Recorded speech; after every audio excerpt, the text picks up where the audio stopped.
Olá, pessoal, tudo bem? Hoje a gente vai então para mais uma edição do Pode Contar e o tema é ESG e gestão. Eu trouxe aqui então 3 convidados super especiais, professores aqui da Unisc, e a gente vai conversar um pouquinho sobre esse tema, né? Que ele vem sendo bem falado ultimamente. Vamos conhecer alguns conceitos, né, que norteiam o ESG, como aplicar ele nas empresas, enfim. Então, eu vou começar apresentando os convidados, começar aqui em ordem alfabética, o professor Fernando Batista Bandeira da Fontoura. Então, ele é profissional com 20 anos de experiência, com passagem por empresas de médio e grande porte, como executivo e consultor. Ex-gerente administrativo e comercial da Bistex Alimentos Limitada, gerente administrativo e financeiro da Germânia Alimentos e Germânia Cereais por 8 anos, empresas pertencentes ao Grupo Agrale também, atualmente diretor financeiro da PESC desde 2018. Contador, psicanalista em formação, possui MBA em gestão empresarial, é especialista em finanças, mestre em administração com ênfase em finanças pela FGV Rio de Janeiro, doutor em desenvolvimento regional com ênfase em desenvolvimento organizacional pela Unisc, pós-doutor em desenvolvimento com ênfase em administração pública pela Unijuí, autor de vários artigos científicos em periódicos nacionais e internacionais e livros pela editora Atlas e Apres. É professor em nível técnico de vários cursos de graduação há mais de 15 anos, professor convidado em cursos de pós-graduação na Unijuí, Unilassalle, UX, Unisc, FAB, PUC, FGV, Universidade da Amazônia e professor do Programa de Mestrado e Doutorado em Desenvolvimento Regional da Unisc.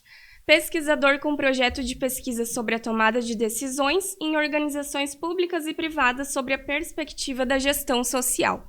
Então, esse é o currículo, né, resumido do professor Fernando Batista da Fontoura. E agora vamos para o currículo do professor Cássio. É advogado, professor universitário, coordenador do curso de Direito da Unisc, doutor em Direito Ambiental, sócio da Arendt e Baques Advogados Associados, diretor de ESG da ACI Santa Cruz do Sul, associado da União Brasileira de Advocacia Ambiental, diretor da Associação Gaúcha dos Advogados de Direito Ambiental Empresarial, vice-presidente da Subseção de Santa Cruz do Sul, da OAB, integrante do Comitê da Bacia Hidrográfica do Rio Pardo, Comitê Pardo, presidente da Comissão de Direito Ambiental da Subseção de Santa Cruz do Sul, parecerista e consultor na área jurídico-ambiental de temas como recursos hídricos, saneamento básico, projetos de sustentabilidade e ESG. E agora, apresentar o prof. Rodrigo da Silveira Capel, doutor em Ciências Contábeis pela Unicinos, possui mestrado em Controladoria pela Universidade Federal do Rio Grande do Sul, especialização em Administração Financeira pela Unicinos e graduação em Ciências Contábeis pela Faculdade Porto Alegrense. Atualmente é contador e controller da empresa LC Bonato Cia Limitada, que atua no ramo de supermercados. Diretor e sócio da RR Capel e Companhia Limitada, que atua no ramo de consultoria, assessoria e serviços contábeis. Coordenador e professor adjunto do curso de Ciências Contábeis da Unisc e membro do grupo de pesquisa da Unicino, cadastrado então no CNPq, além de também atuar na área de consultoria e outras instituições. Tem experiências na área de contabilidade, controladoria e administração financeira. Já atuou como professor substituto na Universidade Federal do Rio Grande do Sul e como professor em cursos de especialização e de extensão em instituições como a Unicinos, Unicruz, Senac e Dom Alberto. Então, muito bem-vindos, né, professores? É uma honra tê-los aqui na nossa edição do Pode Contar com o tema, né, sobre ESG, que é um tema muito importante e que deve ser realmente ter essa atenção que ele merece, né? Então, já começando, né, a quebrar tabus, porque o ESG, muitos dizem que é só um modismo, né? E não é apenas um modismo, ele é muito importante, né, para o desenvolvimento sustentável, para que nós temos um futuro próspero, né, para as próximas gerações também, que a gente deixe um mundo melhor né? Então, o ESG, ele vem muito além de uma moda. Então, vamos começar, né, com o nosso roteiro hoje do podcast. Acredito que é uma pauta, assim, que teria por muito tempo, né, assunto. A gente vai tentar resumir, né, em mais ou menos 1 hora. Então, agora a gente vai começar a falar um pouquinho sobre o que significa ESG, né, essa sigla, começando aqui com o Prof. Cássio. O que significa, né, ESG, para quem não conhece, principalmente? Lavínia, primeiro, agradecer o convite e a oportunidade de estar participando desse podcast com temática muito importante, justamente gravado aqui, conversado num dia também bastante significativo, que é o Dia Mundial do Meio Ambiente.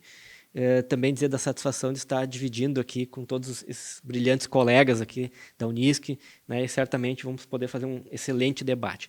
Bom, o tema ESG é um tema que, ou o termo ESG, ele veio cunhado já há muitos anos, né? O E é uma sigla em inglês, né? Então o E é do environmental, do ambiental, o S do social e o G de governança. Né? E se a gente parar um pouquinho para pensar, são temas que há muito tempo são discutidos, né? No ambiente empresarial especialmente. Né?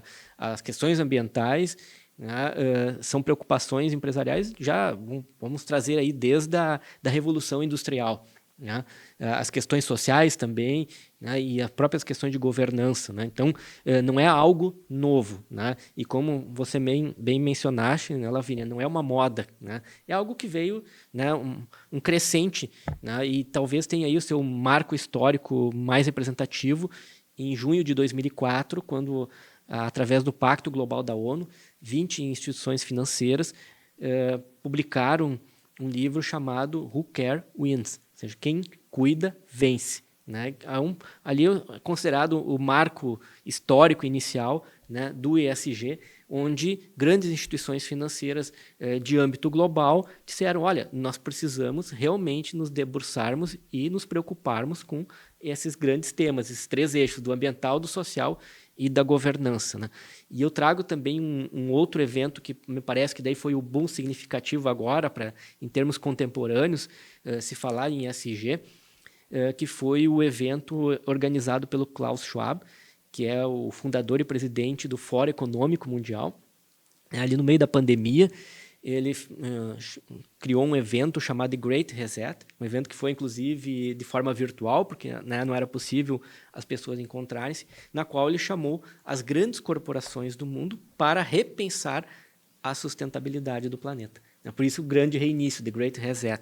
Então, e a partir disso se entendeu que sim, né, de que precisa se mudar a forma como se encara as empresas, como se encara o capitalismo, pensar na ideia de sustentabilidade num capitalismo voltado para os seus stakeholders. Né? Então, e aí sim, né, o ESG ganha aí uma tônica muito maior, né, a partir desse evento. Né?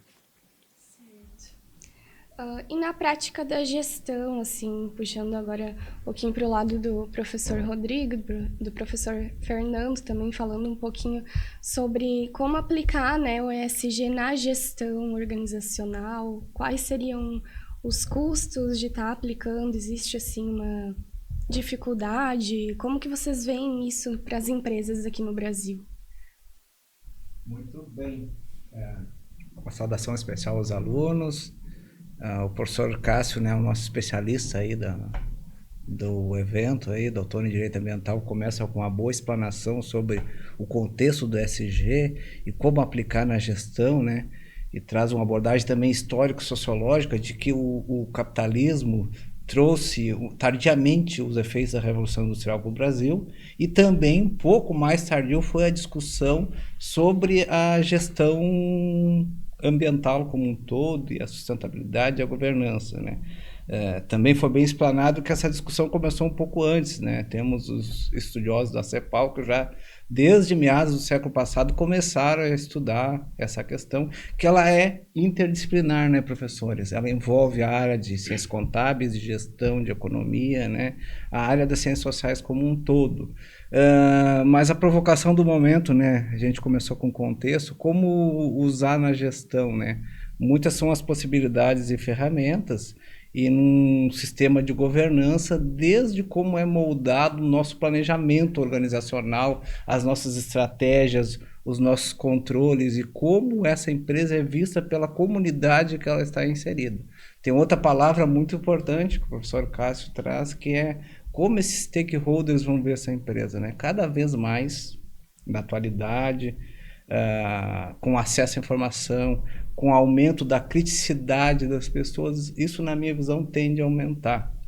E os profissionais das ciências sociais aplicadas como um todo devem estar atentos a essa temática. Boa tarde a todos. Aí, obrigado pelo convite, por estar aqui no evento, participando com vocês. Tá?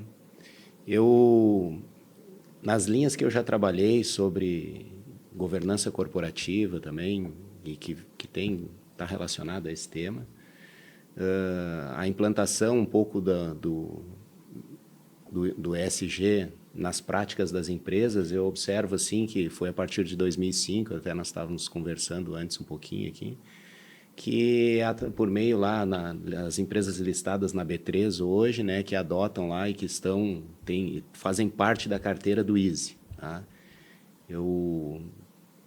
Hoje temos 82 empresas listadas na carteira, tá? Até teria que abrir agora aqui qual é a primeira empresa, eu estava olhando lá pelo indicador. E tem as elegíveis, que são aproximadamente 200 empresas, dentro de um tamanho de uma bolsa aí nossa, representada aí nós temos aí entre empresas que já abriram e fecharam 700 empresas, nós temos 400, 450 empresas ativas. Então, assim, hoje a gente tem, vamos dizer assim, participando como elegíveis, praticamente a metade da Bolsa de Valores hoje no indicador do ISE. Eu fiz algumas pesquisas já, desde a época do doutorado, já nessa linha um pouco de governança, performance das empresas, pesquisava um pouco sobre planejamento tributário. E o que tem a relação de planejamento tributário com o risco? Assim, quando tu está muito, vamos dizer assim, muito na fronteira do planejamento, já quase virando uma evasão fiscal, tu começa a afetar o risco. Essa relação é comprovada.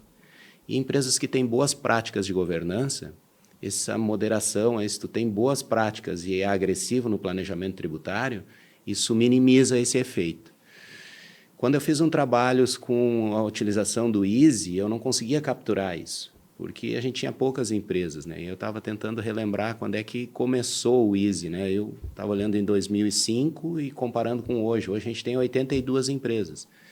Então, assim, acho que até a própria resposta, isso tem custos de implantação, interesses das empresas, e com o tempo, naturalmente, todas as empresas vão migrar para isso. E aí, quando tu tiver todas as empresas participando, eles têm uma nota lá no ISE. Estava olhando ali, o indicador ele monta uma nota, 90% dos indicadores que eles são medidos. Ali tem uns 700 respostas lá que eles têm que marcar as empresas se participam ou não praticam, determinada, vamos dizer assim, variável que eles estão medindo. Então, assim, naturalmente, isso vai mostrar assim, que é uma prática necessária, tá? A própria sociedade vai cobrar isso. Agora, como qualquer movimento, né, a governança corporativa no início, as empresas listadas, né, que tinham as melhores práticas de governança, nem sempre refletiam melhor performance. Hoje está mais claro isso quando tu começa a olhar todas as empresas na Bolsa. Então, assim, eu acho que quanto mais passar o tempo, que nem vocês estavam discutindo aí, mais empresas vão aderir, é uma questão assim que não tem volta mais, né? E só para finalizar, nesse estudo que eu olhei sobre planejamento tributário e risco, quando eu olhei só as empresas do ISE, eu não consigo capturar isso. Agora, quando eu olho as que estão, as elegíveis, que começam a pegar mais, aí produzem indícios, eu boto lá no estudo, né? Porque produzem indícios de que essa relação é atenuada lá por boas práticas de governança. Então, o ISE pode ser utilizado aos poucos como um indicador de governança das empresas. Ainda não é pleno, eu acredito, não fiz muitas pesquisas sobre isso, mas aos poucos, como a gente estava falando, naturalmente vai ser uma prática de governança das empresas, vão ser exigidas aí pelo mundo inteiro, né? E eu acho que também complementando, né, pode transparecer, né, porque a gente fala em grandes corporações, empresas que estão na Bolsa de Valores, né, e pode parecer, dar a entender de que o ESG é só para grandes empresas. Não. Para todas as empresas. seja grande, seja média, seja micro ou pequena empresa, o ESG é para todos. Claro que, né, ele não vai ser igual para todos, né? Em razão da complexidade que uma grande corporação tem, é por óbvio que ela vai ter também uma estrutura bem mais complexa, né, em termos de estratégia, de alinhamento das suas ações na área de ESG, diferente de uma micro e pequena empresa. Mas é para todos, né? E é para todos porque há uma exigência legal. Pelo menos no Brasil, nós não temos ainda nenhuma lei que exija, olha, a sua empresa precisa estar alinhada com a estratégia, né, de ESG. O que nós temos é, fundamentalmente, um mercado consumidor cada vez mais exigente, né, e cobrando, né, de que as empresas tenham essa estratégia alinhada, que elas demonstrem, né, a preocupação com o meio ambiente, que elas estão conectadas com a sua comunidade, na questão social, que ela tenha transparência e regras de compliance, por exemplo, na sua gestão, quando a gente fala em governança, enfim, né, que ela respeite os direitos humanos, a diversidade, enfim. Então, cada vez mais, isso também o mercado consumidor está exigindo, né? E também é importante lembrar, né, vamos pensar, por exemplo, na nossa região aqui, né? Nós temos grandes empresas, né, da área do tabaco, que exportam, que são empresas multinacionais, mas nós também temos uma série de micro e pequenas empresas que são fornecedoras para essas grandes empresas, né? E certamente, né, no primeiro momento, as grandes empresas elas estão se adequando, né, a estratégia, porque ESG não é do dia para a noite, né? ESG é uma jornada, né, um caminho que vai seguindo e que as empresas, né, vão evoluindo na sua maturidade nos aspectos de ESG.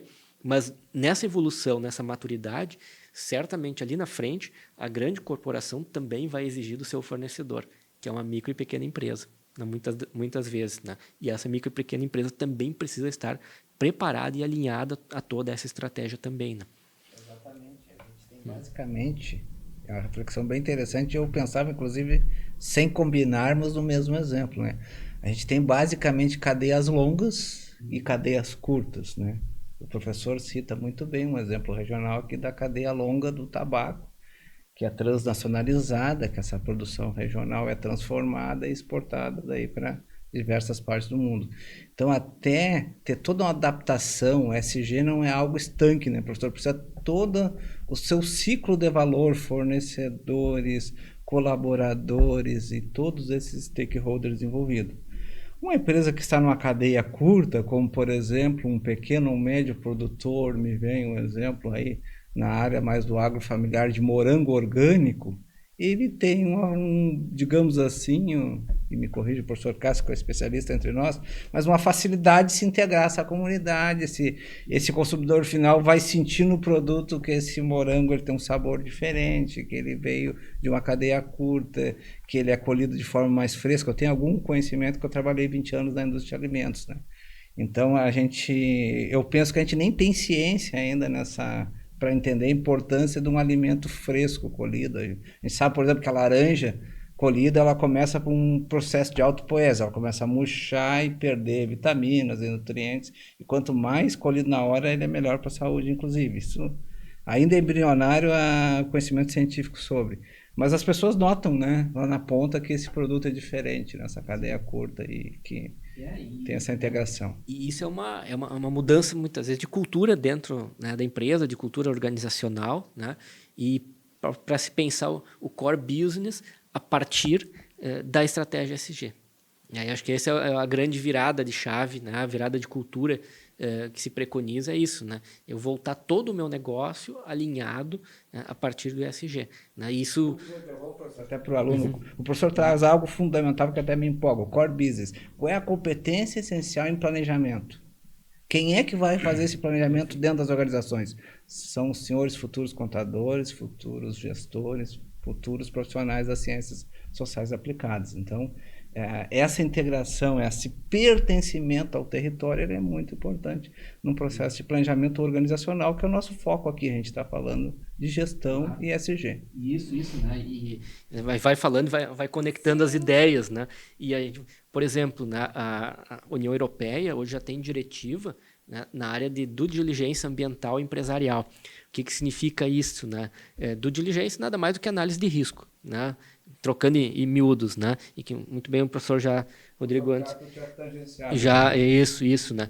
Então qualquer empresa hoje que queira importar ou exportar para a União Europeia, ela vai precisar demonstrar para a União Europeia, né, que ela está alinhada com a estratégia de ESG, porque dentro dessa normativa, dessa diretiva lá da União Europeia, os conceitos de ESG estão inclusos. Então, se eu tenho uma empresa que pretende lá na frente exportar, eu tenho que mostrar que eu estou alinhado. Se eu quero importar, também. Né? Por quê? Porque a União Europeia não quer estar vinculada com empresas que não são boas para o planeta, né? Seja na área ambiental, seja na área social ou de governança. Né? Então, cada vez... Então, né, quando muitos me perguntam, ESG é obrigatório? Eu digo sim e não. Né? Não porque nós não temos uma legislação nossa no Brasil. Agora, sim por quê?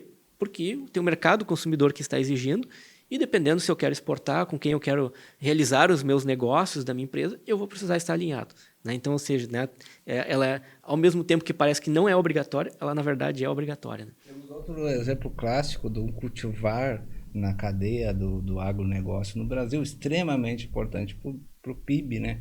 O PIB agropecuário do Brasil hoje está ao redor de 80% é o cultivar soja, né? Se o cultivar é produzido em larga escala no Brasil, não estamos tecendo crítica ao cultivar ou qualquer outro modal, mas a gente sabe que ele não é, né, professor Cássio, uma cultura que vai para a Europa. Por que essa nossa soja não é transformada em óleo, não vai para o mercado europeu, ele é mais comercializado numa cadeia longa para a ração animal, muito para o mercado chinês, né? A maioria do destino da nossa soja.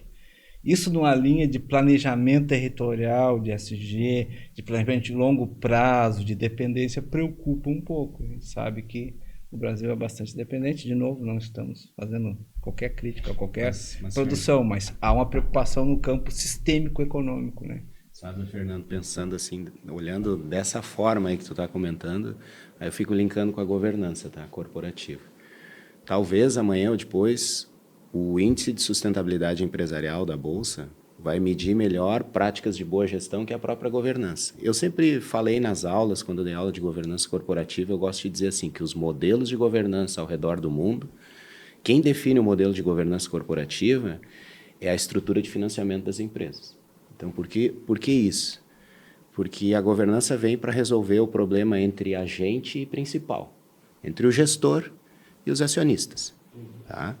No mercado como nos Estados Unidos, que é extremamente pulverizado, as empresas, o capital aplicado, tá, pequenos acionistas, tá?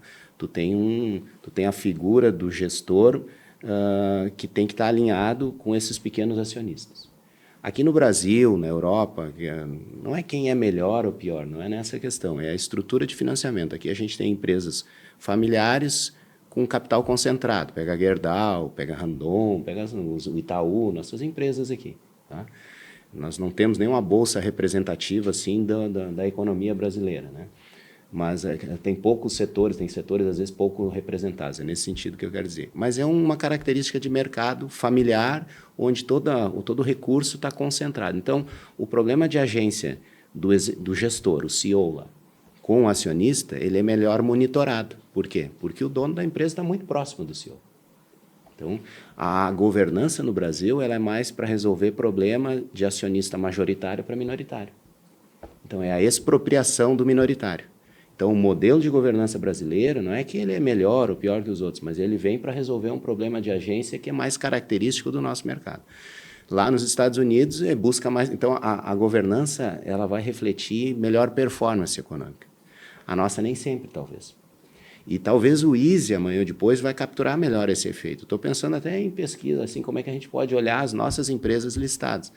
Porque eu estava olhando, assim, voltando para trás, nós tínhamos menos empresas no Easy. Hoje, eu fui puxar agora, antes de vir para cá, quantas empresas nós tínhamos em 2024. Eu até estava olhando aqui.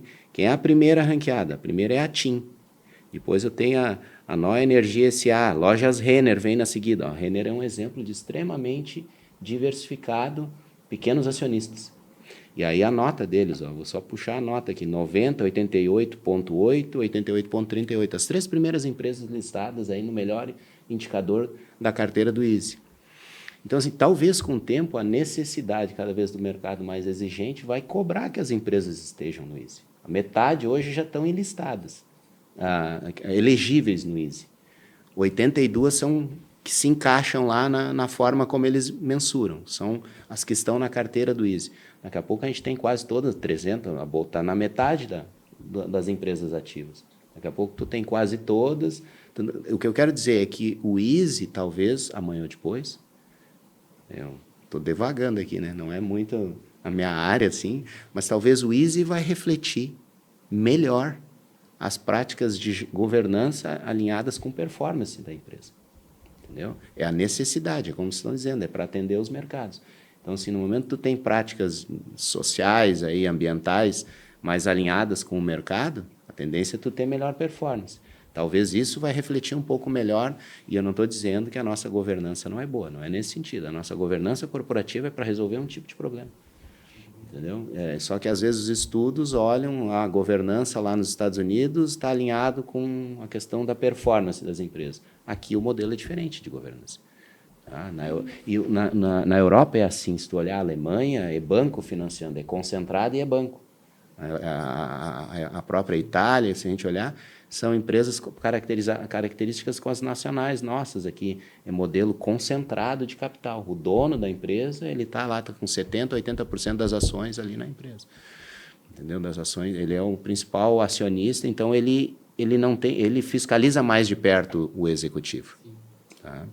Hoje existem, né, algumas empresas já que fazem essa divulgação de relatórios de sustentabilidade, balanço social também, até inclusive uma disciplina que tem no curso de contábeis é gestão socioambiental, que também é unida, né, com a administração, e assim a gente trabalha bastante essa questão das certificações, da divulgação dos relatórios ambientais e também dessa parte social, né? A gente tem a ISO 26000 também, que é da parte social, né? Quando a gente fala de ESG, também muitas vezes se pensa, é da parte mais ambiental, né? Não se tem esses olhos para a parte com a preocupação com as pessoas, né? Com a qualificação desses colaboradores das empresas. Quando a gente fala de ESG também, o que me vem em mente é que não foi por acaso que existe nessa sigla e que uniu esses 3 pilares, né?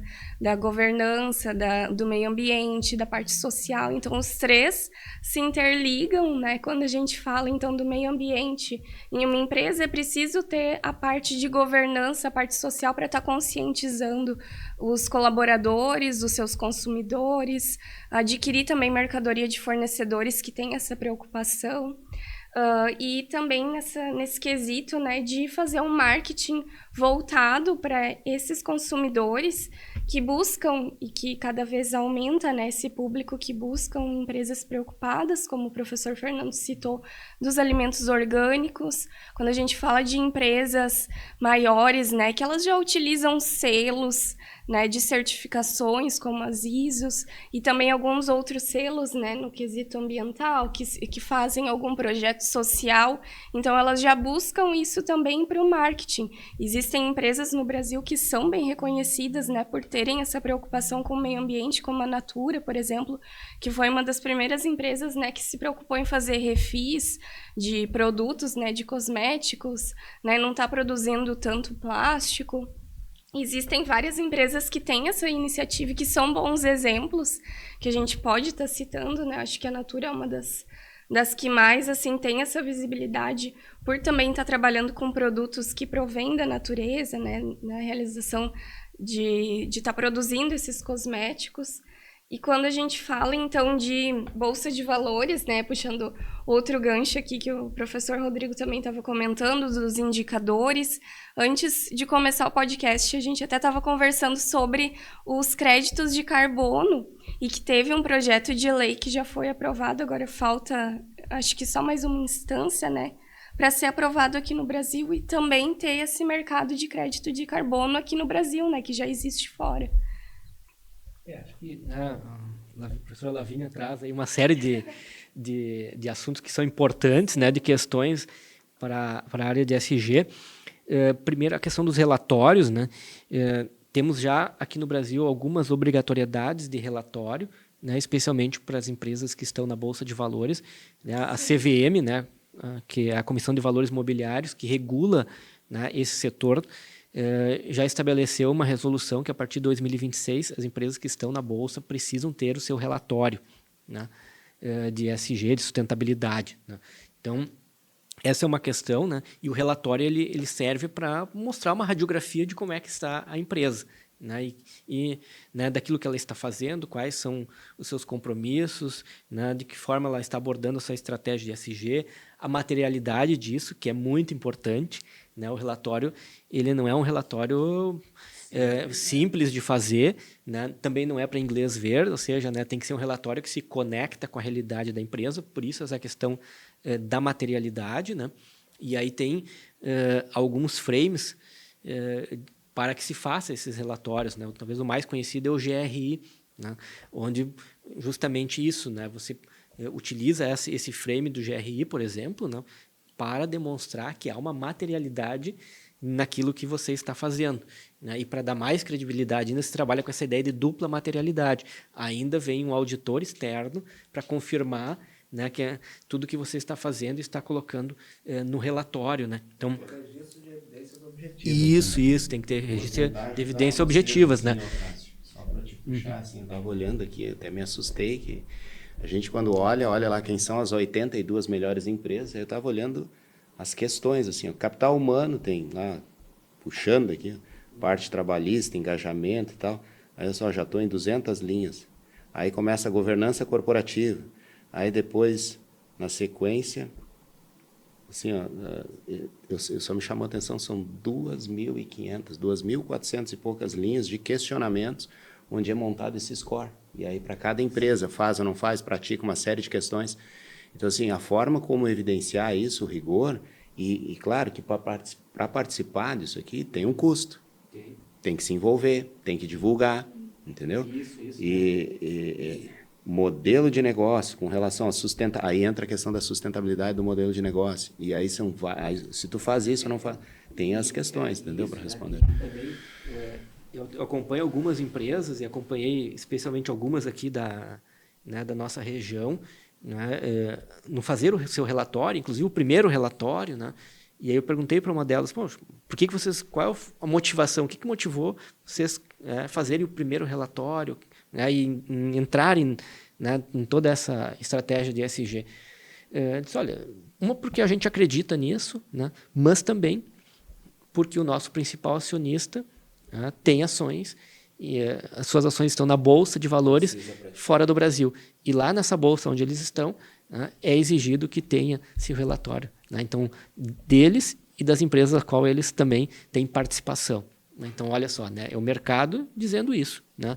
Então, isso eu acho que é importante, né?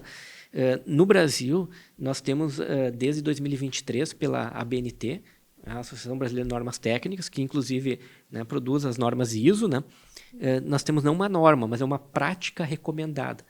É a PR 2030, para justamente ESG. E eu acho muito interessante ela né, e eu sempre gosto de seguir a partir dela, especialmente nas consultorias que eu faço, porque ela dá um norte, né? Ela estabelece para cada um dos 3 eixos temas e critérios que devem ser abordados, né? Porque muitas empresas também ficam na dúvida, o que eu vou trabalhar na área ambiental? O que eu vou trabalhar na área social, na área de governança, né? Então, e aí a prática recomendada da BNT, ela tenta organizar um pouco isso, né? Parametrizar, trazer alguns temas e alguns critérios que seriam importantes, né? A partir das normas ISO, né? A partir de algum conhecimento internacional, a partir do manual de conduta do IBGC, com o Instituto Brasileiro, né, de Governança Corporativa, enfim. Então, foi buscar referências para criar, né, essa prática recomendada para que as empresas pudessem, então, também ter esse norte, né? E na questão do financiamento, né, o professor Rodrigo também comentava antes, né, me lembrei de um evento que eu participei em São Paulo, onde tinha uma diretora de sustentabilidade de um grande banco que atua aqui no Brasil, né? E aí também um outro parênteses, né, os bancos hoje, por conta da determinação do Banco Central, eles são obrigados a ter uma diretoria de sustentabilidade. E aí o que essa diretora de sustentabilidade disse lá na palestra? Olha, nós primeiramente estamos nos organizando internamente, ou seja, nós estamos organizando a casa, para num segundo momento a gente também começar a exigir o ESG dos nossos clientes. Ou seja, o banco capta de fundos isso, internacionais que estão vinculados a essa temática, né? Então, ou seja, aquilo que o banco exigia normalmente de uma empresa para fazer um financiamento, que era licenciamento ambiental, uma certidão negativa de que não tem, né? Porque senão o banco acaba sendo juridicamente também responsável, né? Se ele está financiando alguma atividade da empresa que cause dano ao meio ambiente, o banco também passa a ser responsável solidário sobre esse dano. Então, o banco tem muita preocupação com isso. Só que ESG é além da legislação. Tenho que cumprir mais do que a legislação diz, né? Então, não vai ser mais suficiente para mim conseguir um financiamento no banco, né? Apenas a licença ambiental, apenas demonstrar que eu estou cumprindo a lei, porque isso é obrigação de todos, né? Eu vou ter que demonstrar que eu tenho uma prática de ESG. E aí o relatório é fundamental, é de extrema importância. Eu acho que aqui também é importante a gente puxar um pouco, um campo de trabalho para os alunos, né? Então, assim, a gente começa a observar as empresas. Eu estava olhando aqui, tem 2.400 indicadores ali que para estar no EASY, lá eles estão medindo se tu está participando ou não nessas práticas, nesses relatórios sobre determinados, né, campos de atuação ali, entendeu? As empresas menores, talvez às vezes por necessidades aí da relação com seus fornecedores, nos mercados onde elas participam, né, onde elas vendem aí, também vão se inserir nisso aí, é como vocês estão comentando. E aí, quem é o profissional que pode trabalhar? Esse eu quero te puxar aí, né, Cássio, para ajudar nós. Quem é o profissional que pode atuar aí nisso aí? Quem é que tem mais habilidade, né, para atuar, para divulgar esses relatórios? É o contador, é o advogado, é o economista? Nós estávamos aí comentando, eu acho que tu pode nos ajudar nesse sentido. Ótima abordagem, professor, porque a gente está acostumado muito com as profissões tradicionais, né? Contador, administrador, economista, advogado, engenheiro, né? E aí aquilo que abre, né, das profissões tradicionais, né? Essa área de sustentabilidade, ESG, ela abre um campo diferente de trabalho, né, que não tem especificamente vinculado uma única formação, né? É transdisciplinar. O conhecimento e a habilidade para trabalhar com essas questões é transdisciplinar.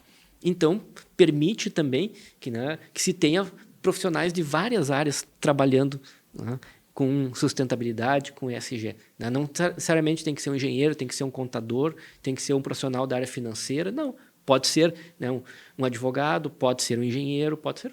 eu já vi jornalistas, né, que se... mercado de trabalho. Como as organizações trabalham em comitês também, né? Isso, temática pela interdisciplinaridade dos temas. Mas tem algumas provocações também que são interessantes, eu queria grifar e até posicionar o aluno, né? Em como gestão, a área de sociais aplicadas como um todo, esse assunto também não é novo, né, gente? Então já se falava muito em responsabilidade social empresarial lá no final dos anos 90. Se falava muito em contabilidade na publicação do balanço social, que atende parcialmente algumas questões, um bom balanço social. Os relatórios, que o professor Cássio tem uma visão especializada e atual aí, que ele citou anteriormente. Mas o importante para tudo isso é que essas práticas estejam no DNA e no escopo organizacional, do desenvolvimento organizacional.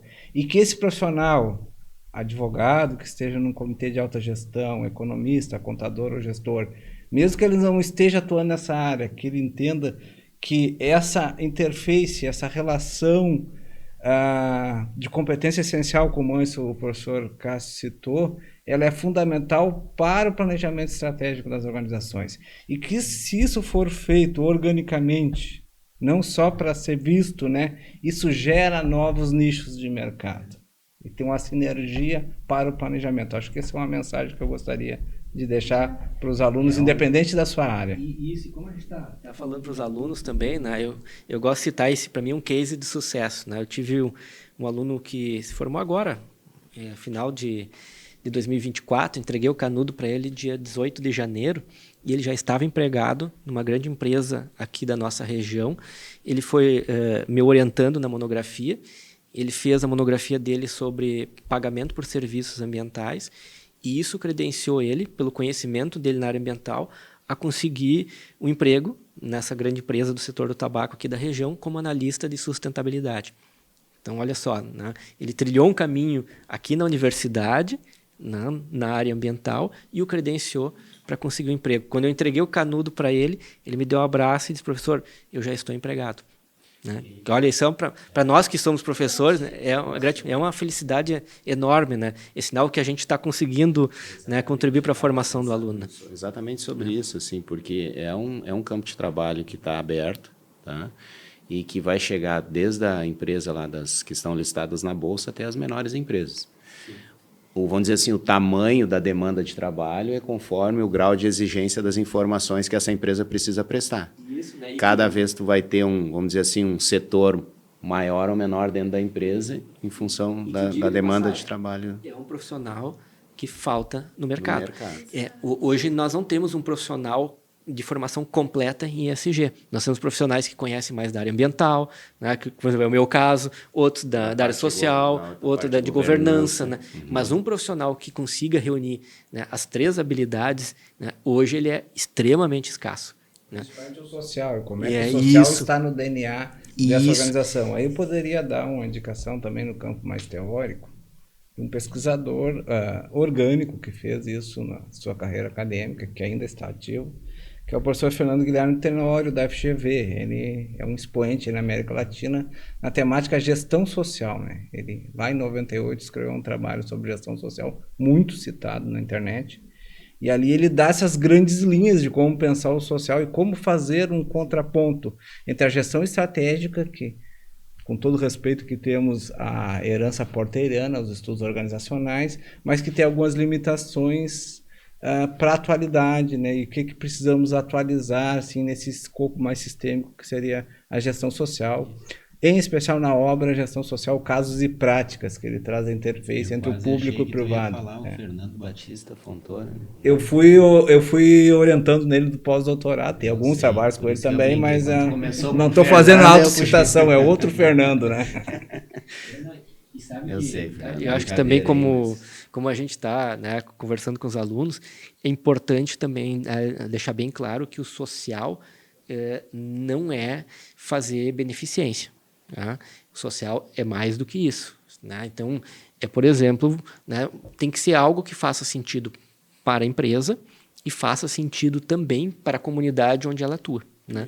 Então, em curtas palavras, uma visão assim, desenvolvimentista como essa competência essencial que você citou faz sentido para a organização e para os territórios onde ela está inserida, né? E todos os seus stakeholders. Todos os seus stakeholders, né? Então, por exemplo... É o nosso objeto de pesquisa, inclusive no mestrado de administração e no mestrado de doutorado em desenvolvimento regional. Isso, né? Por exemplo, lá na prática da BNT, né? Na parte social, né? Ela fala, por exemplo, né? Em diversidade no ambiente de trabalho, equidade no ambiente de trabalho. Né? Por quê? Porque a gente já vê muito isso e tem pesquisa sobre isso, estatística sobre isso, por exemplo, né? Grandes executivos, né? Que então ocupam postos teoricamente iguais em grandes empresas. Né? Há uma diferença salarial entre homens e mulheres. Né? E muitas vezes você vê isso dentro de uma empresa, essa diferença salarial, mas também uma falta de equidade no tratamento, né, do seguinte, que às vezes a empresa vai dizer, olha, eu defendo a equidade, tá, mas quantas mulheres chegam aos postos de comando, gerenciais, diretivos da empresa? Né? Elas têm... Como está a diferença entre maior e menor salário? Tem aumentado ou diminuído? A questão da diversidade, né? Né, seja racial, seja por gênero, enfim, né, como é que isso é tratado dentro da empresa? E são temas que não são fáceis, são tabus sociais. Né, qual é a preocupação com o ciclo de vida do produto? Isso tudo que vocês estão falando está claro aqui, justamente as primeiras aqui, o capital humano, práticas de trabalho, dentro das práticas de trabalho, condições de trabalho, formatos de trabalho, e aí com relação a isso, né, vem os questionamentos, né, com relação a tal coisa assim, aí eu vou dizer, acompanha as resoluções de denúncia, gerencia denúncias relacionadas a tal coisa. Então, assim, tem uma série de questões dentro de cada uma das... dentro do dimensão capital humano. Aí tem práticas de trabalho, saúde e segurança. Aí vem, dentro dessa dimensão, tem os diversos temas. Dentro de cada tema, tem o tópico, que aí é condições de trabalho, formatos de trabalho, trabalhadores, atende resoluções... Então, assim, é bem complexo. Nós estamos falando só da grande dimensão capital humano. E olha, só nessa linha, eu estava olhando aqui, ó, meu Deus, temos aqui 90 questões. Pois é, né? Então, e essa relação com a comunidade é nesse sentido, né? Então, já teve mais 255 no capital humano, Fernando. Imagina. Só no capital humano. Então, por exemplo, já teve empresas que perceberam que numa determinada comunidade o problema era que as pessoas tinham dificuldades de conseguir emprego porque elas não tinham, primeiro, sequer um ensino fundamental completo. Então, fizeram um projeto, vamos, né, trabalhar para que as primeiras pessoas tenham educação. Bom, depois disso, elas precisavam qualificação profissional. Então, vamos trabalhar para que tenham qualificação profissional, por quê? Porque eu também vou ter mão de obra para a minha empresa. A educação então, é a grande questão. Isso, não só né? no campo público, né? As Também. empresas que estão mais preocupadas com essa pauta, como, por exemplo, temos uma empresa regional aqui, que até foi meu objeto de estudo no doutorado, que é a Mercury, uma delas. Se perguntar para eles qual é a grande questão, é cultura e educação aí para estar conectado com esse conceito, para estar preocupado com o ciclo de vida, com o destino dos produtos, com a agenda ambiental propriamente dita, com a agenda ambiente de trabalho. Isso, né? Isso precisa de uma educação, uma formação continuada, até formar a cultura, o que é muito complexo sempre. Sim, sim. Essa parte, né, quando a gente fala de relatórios, da parte da governança, também entra o quesito, né, de tanto empresa privada quanto também da área pública, né? Então, existem prefeituras, governos que fazem, né, projetos sociais voltados para essa área de ESG também. Quando a gente pensa, né, em ESG, se verifica nessa questão de projetos sociais que se preocupam com a comunidade em si, da parte, né, do meio ambiente, a parte da transparência. Então, também se vincula à área pública, né, não somente à área privada. Então, acho que Isso está alinhado aqui, gente. Vou dizer assim, dentro do EASY, dentro dessa linha que vocês estão falando aí, as empresas dentro da dimensão capital humano, né, dentro da dimensão engajamento. Aí diz assim, a empresa, tá? A empresa acompanha e dispõe de ações afirmativas e efetivas que permitam incluir em seu quadro mulheres, pessoas com deficiência, pessoas negras, quilombolas, entendeu?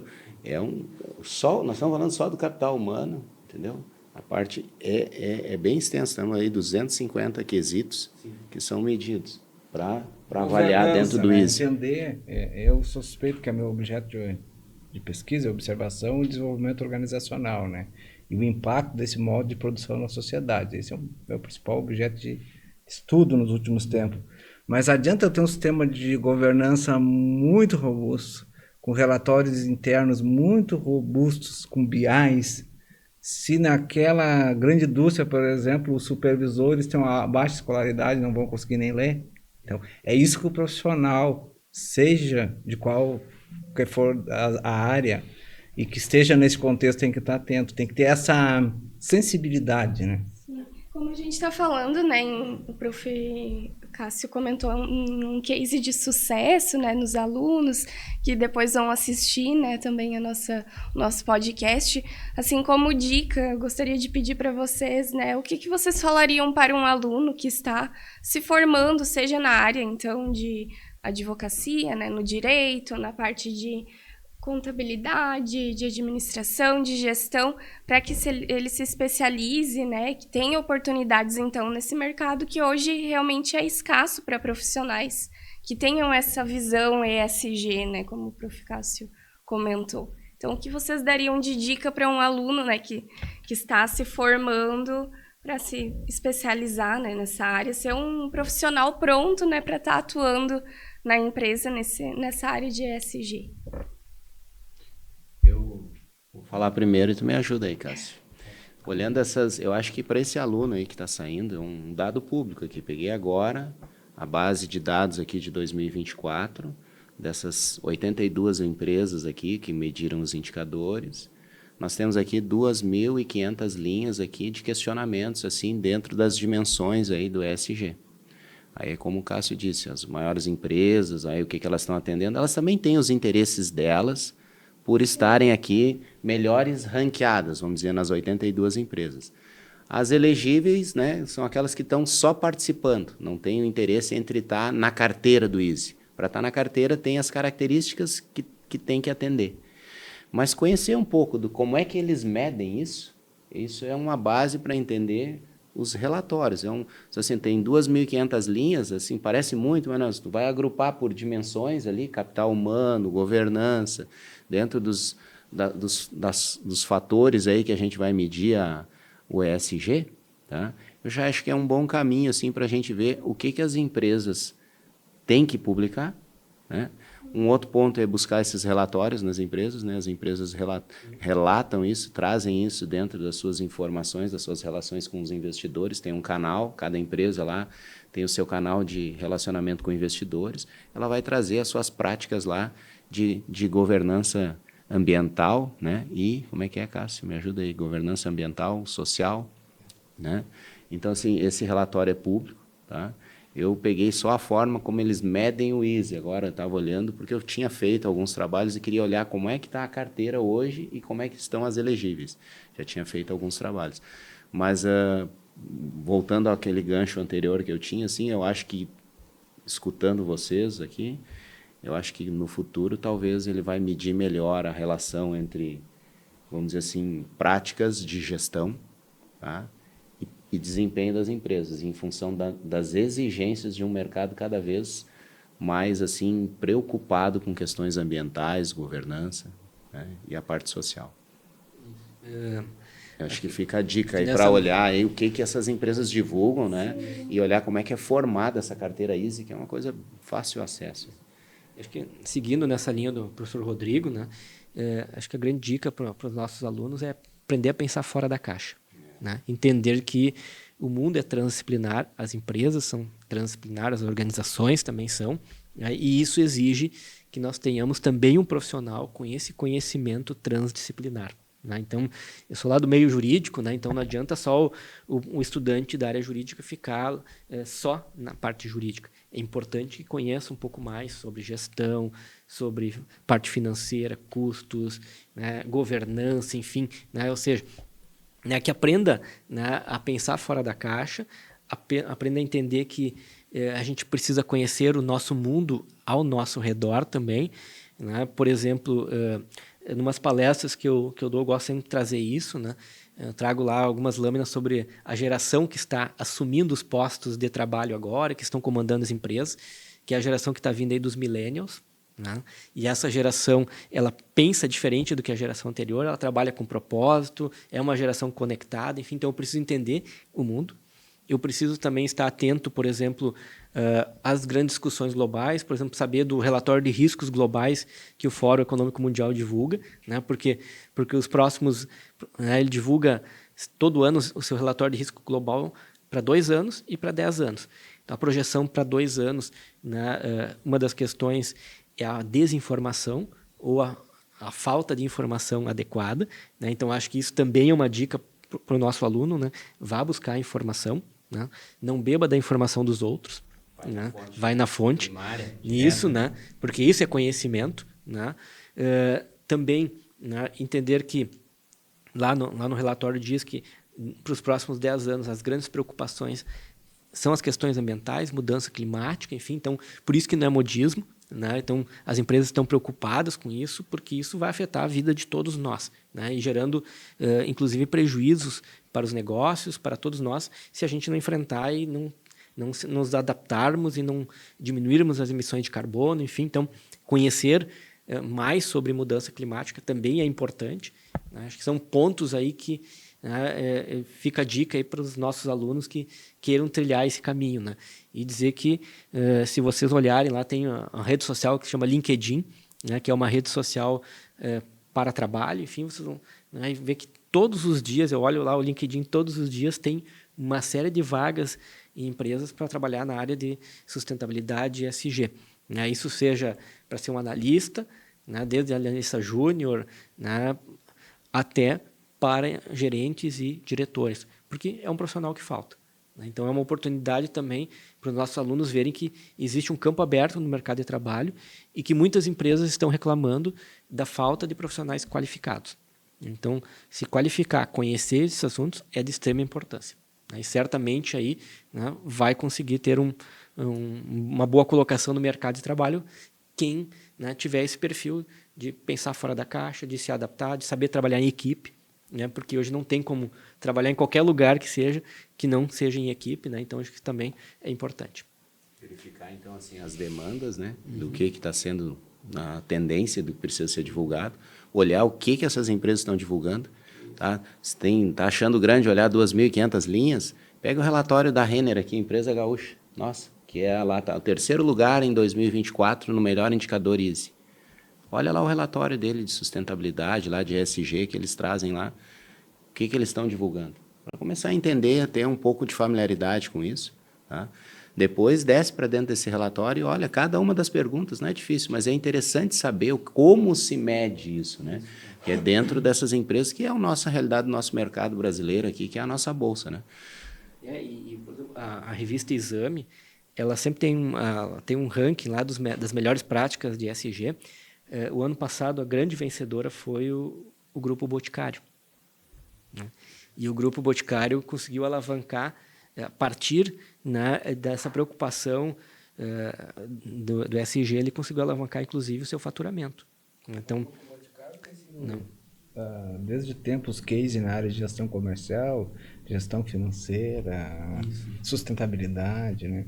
Foi eleita a empresa do ano de melhor, né, na melhor ESG da revista Exame. Então, né, demonstrando, né, que, né, a opção por seguir nessa jornada ESG também reflete um aumento de faturamento, que essa é uma grande preocupação e muitos traziam isso. As empresas não vão estar fazendo isso porque, né, daqui a pouco né, é um investimento alto que tem que ser feito, muitas vezes sim, né, e que isso vai gerar diminuição no seu faturamento, né, e vem uma empresa e mostra ao contrário, né, de que é possível, né, aumentar o seu faturamento, né. Por exemplo, a Engie é uma empresa francesa de energia, tem sede em Santa Catarina. Ela vai investir até 2026 14 bilhões na diversificação de fontes de energia limpa. E, se eu não me engano, eles venderam ano passado a última termoelétrica deles. Porque aí o proprietário francês, né, o sócio majoritário, fala, nós não queremos trabalhar com energia que não seja limpa. E estão tendo êxito, né? Então, também... De exemplos para outras empresas do mesmo ramo, né? Ou de ramos diferentes também. E hoje a gente vê, assim, também a preocupação, né, que existe esse aumento, né, de preocupação com essa questão de emissão de gases, da questão de combustíveis, né? A gente vê que tem bastante agora circulando até aqui na região carros elétricos, que é algo que a gente não via, né, há tempos atrás. E isso já diz, né, para nós que o mundo realmente está mudando, que as pessoas estão, né, tendo essa visão, a parte também de energia solar, né, o quanto que está aumentando, né, a adesão, e que também tem essa questão, né, de diminuição dos custos. Então, além de estar contribuindo para o meio ambiente, também se diminui, né, os custos, aumenta o faturamento da empresa, como exemplo do Boticário. Então, são ações assim que acho que na atualidade, né, servem também como exemplo para outras empresas, né, para outras pessoas. Como dica, né? Já que o professor Capio falou que estava fazendo uma autocitação, a gente tem um trabalho publicado em 2018, no Congresso de Engenharia de Produção, que a gente fez na época, hoje tem vários estudos, na época não tinha tanto assim sobre o planejamento econômico financeiro aí para a produção de energia fotovoltaica, né? E a gente chegou na conclusão ali, e a gente já viu em várias outras empresas, que na maioria dos casos o retorno do investimento ele fica na casa de 5 anos, né? E existem financiamentos aí com taxa de juros melhores. É muito comum a economia pagar o PMT, a prestação do financiamento. Aí é uma alusão clássica à viabilidade econômica e financeira. Quando diz que tem viabilidade econômica, um gestor é que vai melhorar o DRE no longo prazo. E tem financeira que o fluxo de economia ele paga assim as parcelas desse investimento. Em muitos casos isso ocorre. A gente está fazendo, inclusive atualmente, um estudo para ficar autossuficiente em toda a pesca, né? Ter um investimento, mas ele tem esse payback aí, sim, ao redor de 5 anos. Então, essa é uma dica aí de consultoria, de olhar nas organizações, muito, muito aplicada, né?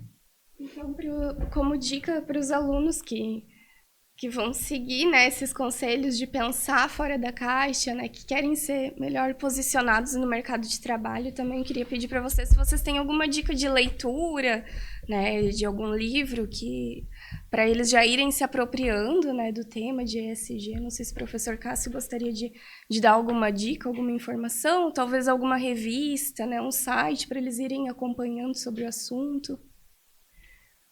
Isso, né, tem livros, né, se procurarem, tem bastante livros, né, eu gosto muito do livro sobre liderança e ESG, né, do Ricardo Voltolini, né, que é um palestrante que, inclusive, já esteve aqui em Santa Cruz, né, num evento que eu organizo pela ACI, em parceria aqui com a universidade, né, que é o ESG Experience. Ele esteve palestrando aí na primeira edição, né? Então acho porque ele aponta isso, né? Nós precisamos de líderes que defendam essa ideia, né? Então acho que o primeiro livro assim eu indicaria o livro dele, né? Sobre liderança de ESG, né? Que acho que é importante, né? A gente mudar essa compreensão, né? Então claro, tem o site, tem o Instituto Brasileiro de ESG, enfim, né? Então que também tem bastante informações no site, né? E ler, né, acho que bastante sobre no Instituto Brasileiro de Governança Corporativa também, no IBGC, tem uma série de materiais que fica à disposição, enfim, né, tomar também como base, né, ISE, como é que é a metodologia de composição, como é que participa, entendeu? Entender isso, tá? Isso é público, é domínio público, tá nas divulgações da B3, tá? Entender como as empresas aderem a isso, porque é voluntário, não é obrigatório, entendeu? Quais são os critérios para estar entre as 200 elegíveis? Aí eu tenho essas 2.400 linhas ali de questionamentos ali, que eles vão medir se participam ou não e vai dar uma pontuação, entendeu? Agora, eles têm interesses nisso aí, né? As empresas têm interesses nesse sentido. Então, estou tentando trazer também aí o que o aluno pode pesquisar para olhar o nosso mercado brasileiro, como é que com as maiores empresas, não é que são as maiores do Brasil, né, as que estão na bolsa, listadas na bolsa, né, como é que elas praticam isso, né, para atender lá um determinado indicador lá de governança que é participar da carteira ISE, conseguir estar na carteira ISE, conseguir estar entre as elegíveis, tá? É nesse sentido. Em termos de materiais, eu tinha citado, tem vários que me influenciam, né? Eu poderia citar o que me influencia. Me influencia o próprio conhecimento dos ODS, né, professor Clássico? A própria abordagem da economia de Francisco, que não é nada religioso, né? Existe uma abordagem teórica a partir da economia solidária, da economia de Francisco. Vocês vão achar isso facilmente, materiais na internet. O relatório da CEPAL, Pactos para a Igualdade, ele é uma das origens dessa discussão. Aí tem um relatório atualizado em 2014 e 2020, Rumo ao Futuro Sustentável, a última versão. Ele traz os alicerces macro da discussão da governança dos recursos naturais, da questão tributária que está por trás de algumas discussões, da questão gênero, raça. Então, tudo são considerados fatores estruturantes para o desenvolvimento. E o próprio Fernando Guilherme Tenório, que traz o cunho de gestão social, aí, principalmente na obra Casos e Práticas, né? Então, essas seriam as principais obras. Não sou um especialista na área, mas a área da aprendizagem organizacional, do desenvolvimento organizacional e da sustentabilidade organizacional são temas que a gente observa em algumas orientações de mestrado e doutorado. Então, essas são mais ou menos as bases aí que eu tenho me sustentado. Eu acho que era isso. Não sei se vocês têm mais algum assunto que queiram falar, né, a respeito do tema. A gente já está chegando nos minutinhos finais, né, do podcast.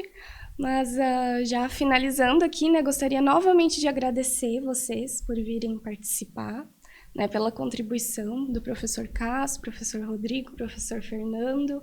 Tenho certeza que os alunos, né, que vão estar assistindo o podcast vão gostar bastante, vão buscar pensar fora da caixa, né? Buscar essas informações. Foi uma ótima dica. Então, tenho certeza que a contribuição foi muito grande, né, para os alunos, para mim também, né, tá tendo conhecimento. Acho que para todos que vão estar assistindo depois do podcast vai contribuir bastante. Então, muito obrigada. E é isso, então. Nós agradecemos a oportunidade. Muito obrigado aí também. Foi muito interessante nossa discussão, assim, até me abriu um pouco mais aí, que eu às vezes tenho um olhar assim de medir as coisas, né? E aí quando eu escuto o Cássio falar um pouco de alguns temas aí, e a gente acaba discutindo entre nós, fica bem mais claro assim que é uma demanda que vai acontecer e talvez naturalmente vai refletir melhores informações quanto mais passar esse tempo aí, que é uma demanda de toda a sociedade, né? E algo que agora no final estava pensando sobre em modismo pouco, mas é uma coisa mais profunda, né? Que vai longe. Além disso, né? E algo que eu estava pensando agora, né, é que a gente dá dica para os alunos, né, que é um conhecimento transdisciplinar, que os alunos têm que ter esse conhecimento e às vezes a gente deixa de praticar isso aqui na universidade, esquece, né? Então essa interface entre nós de áreas diferentes, né, é difícil, mas é importante, né? Vamos ver que todos nós crescemos, né, com essa conversa, né, trocando ideias aqui. Eu vou ter um olhar bem diferente aí. Vamos conversar mais. Obrigado aí. Por mais momentos assim, então, de troca de ideias, né, de experiências. Então, tchauzinho, tudo de bom para vocês e até o próximo podcast Pode Contar. Tchau, tchau.